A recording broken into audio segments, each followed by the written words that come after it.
السلام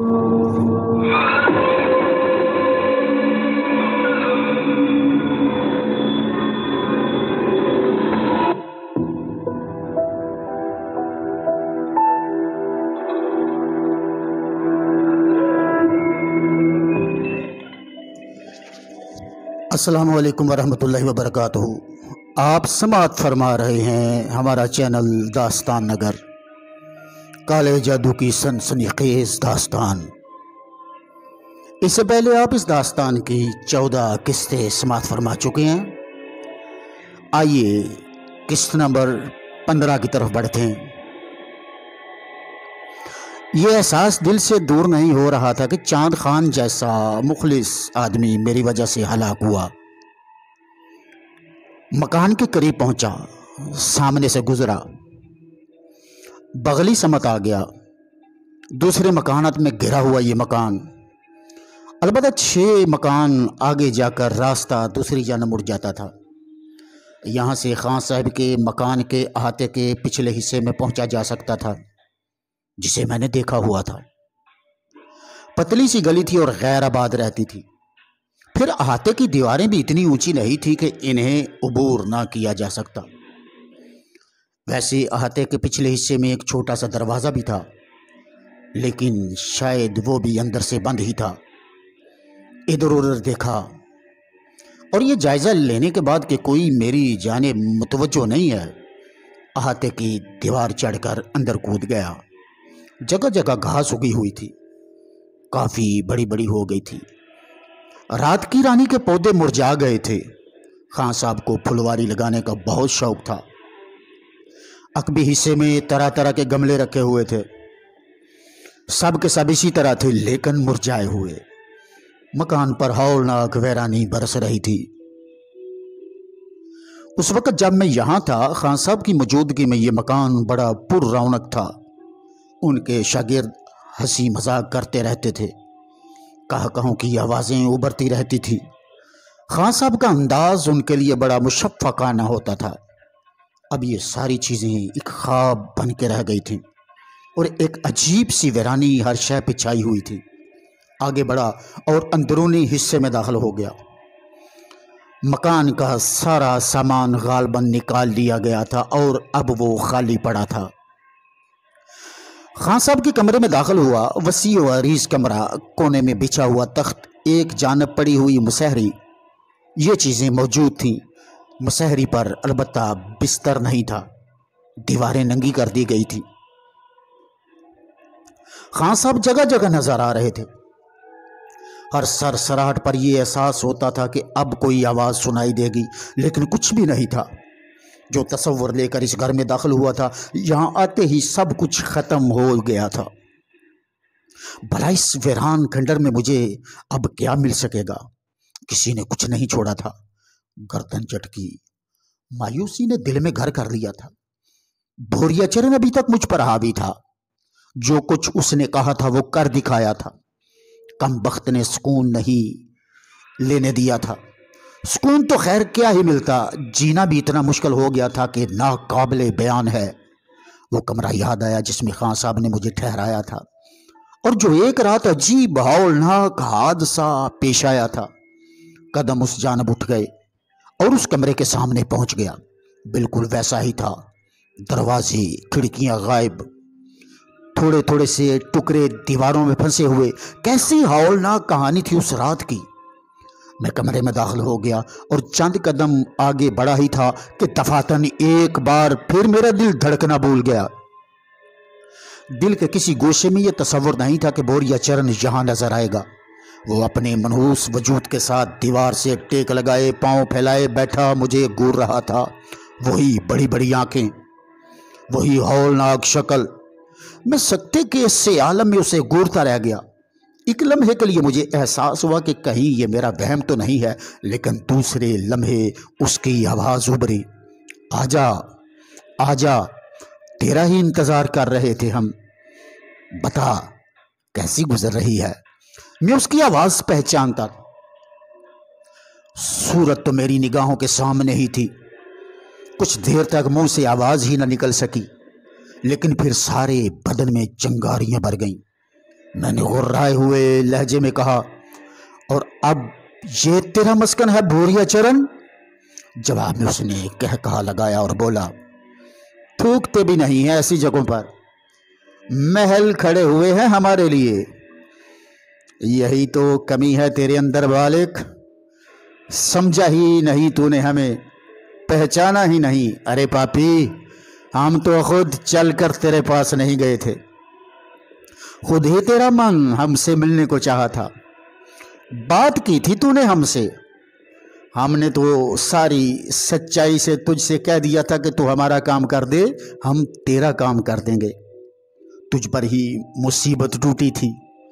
کون سا ایسا دھرماتما تھا تو، تھوڑا سا کام کر دیتا ہمارا، ہمیں وہ شکتی حاصل ہو جاتی جس کے لیے ہم برسوں سے کوششیں کر رہے ہیں، اور اس کا تھوڑا سا حصہ تجھے بھی مل جاتا، مگر وہ تھوڑا سا حصہ بھی اتنا ہوتا کہ تیرے پرکھوں نے بھی اس کا خواب تک نہ دیکھا ہوگا۔ لیکن تو بھی تو عجیب ہے، ساری رسی جل گئی پر پل ہیں کہ کھلتے ہی نہیں، اب بھی سمے ہے۔ ارے ہم نے تجھے کہہ دیا تھا کہ اب بھی سمے ہے، مان لے ہماری بات، چھوٹا سا کام ہے اور صلہ جو ملے گا، بس کیا کہیں اس کے بارے میں تجھے، کیا کہہ سکتے ہیں تجھ سے؟ میں نے گہری سانس لی اور گردن ہلاتے ہوئے کہا، اتنا کھو چکا ہوں بھوریا چرن کہ اب کھونے کے لیے میرے پاس اور کچھ بھی نہیں ہے، بس ایک جذبہ ہے میرے سینے میں، وہ یہ کہ میں یہ گندا کام نہیں کروں گا جو تو چاہتا ہے، اس جذبے کو نہیں کھوؤں گا بھوریا چرن، یہ جذبہ میرا ایمان بن چکا ہے، یہ جذبہ اپنے ہاتھ سے نہیں جانے دوں گا، چاہے کتنا ہی نقصان اٹھانا پڑے۔ تو زیادہ سے زیادہ کیا کر سکتا ہے کتے؟ میری جان ہی لے سکتا ہے نا مجھ سے، مجھے اس جان سے بھلا کیا دلچسپی ہو سکتی ہے جو بالکل ہی بے جان ہے، کوئی مقصد نہیں ہے میری زندگی کا، کچھ نہیں رہا میرے پاس۔ بھوریا چرن کے ہنسنے کی آواز میرے کانوں میں ابھری، پھر اس نے کہا، جان لیتا تو کب کی لے سکتا تھا، بہت مان ہے تجھے اپنے ایمان پر، بہت جذبے ہیں تیرے سینے میں۔ ارے پگلے، جان تو میں نے کسی کی بھی نہیں لی، تیرے ماتا پتا جیتے ہیں، تیری بہن زندہ ہے، تیرا بھائی جسے تو سمندر پار بگا دیا جی رہا ہے، اور تو بھی جیتا ہی رہا ہے۔ ریل کا حادثہ ہوا تھا، ارے خود تھوڑی ہوا تھا، انجن اتار پھینکا تھا ہم نے پٹری سے، پٹری ہی توڑ دی تھی۔ وہ سورما جو تیرے ساتھ تھا بڑا بنتا تھا، تعویذ گلے میں ڈالے رہتا تھا، ٹھیک ہے ہم اس تعویذ کی وجہ سے اس کے پاس نہیں جا سکتے تھے، مگر ریل کے پاس تو جا سکتے تھے۔ بتا کیسی رہی؟ میں خونی نگاہوں سے اسے دیکھنے لگا، یہ طے ہونے کے بعد کہ ریل کے حادثے میں اس کا ہاتھ تھا، 70 آدمی مرے تھے میری وجہ سے اور لاتعداد زخمی ہوئے تھے، میرا جنون عروج پر پہنچ گیا، میں نے دیوانگی کے عالم میں اس پر چھلانگ لگا دی۔ یہ کتا اگر میرے ہاتھ آ جائے تو اپنے دانتوں سے اس کا نرخراؤ دیہ ڈالوں گا، نہیں چھوڑوں گا اسے، نہیں چھوڑوں گا۔ خاصی اونچی چھلانگ تھی اور ایک لمحہ گزرنے والا تھا کہ میں اس پر جا پڑتا، لیکن میرے اور اس کے درمیان نہ جانے کیا چیز حائل ہو گئی تھی، نہ جانے وہ کیا تھا۔ میں خلا میں معلق رہ گیا، میں نے ہاتھ پاؤں مارے تو میرے ہاتھ پاؤں جیسے کسی لیسدار چیز میں جکڑتے چلے گئے۔ تب میں نے اس لیسدار چیز کو دیکھا، موٹی سی رسی کے مانند بے رنگ جالے تھے، مکڑی کے جالے، لیسدار، بدن سے چپک جانے والے، اتنے مضبوط کہ انہوں نے میرے جسم کا پورا بوجھ سنبھال لیا تھا۔ میں ان لیسدار جالوں میں لٹک کر بے بس ہو گیا، جتنے ہاتھ پاؤں چلے اتنے ہی یہ جالے مجھ سے لپٹتے چلے گئے، اور پھر یہ کیفیت ہو گئی کہ میں جنبش بھی نہیں کر سکتا تھا۔ ہاں، بھوریا چرن مجھے نظر آ رہا تھا، وہ اسی طرح پاؤں پھیلائے مجھ سے بے تعلق بیٹھا ہوا تھا۔ یہ گنونے لیسدار جالے چھت سے لے کر زمین تک پھیلے ہوئے تھے، اور بے رنگ ہونے کی وجہ سے میں نے انہیں نہیں دیکھا تھا۔ پھر ان جالوں پر کوئی شے متحرک نظر آئی، اس تحریک سے میرا بدن بھی جالوں میں لپٹا ہل رہا تھا۔ یہ مکڑیاں تھیں،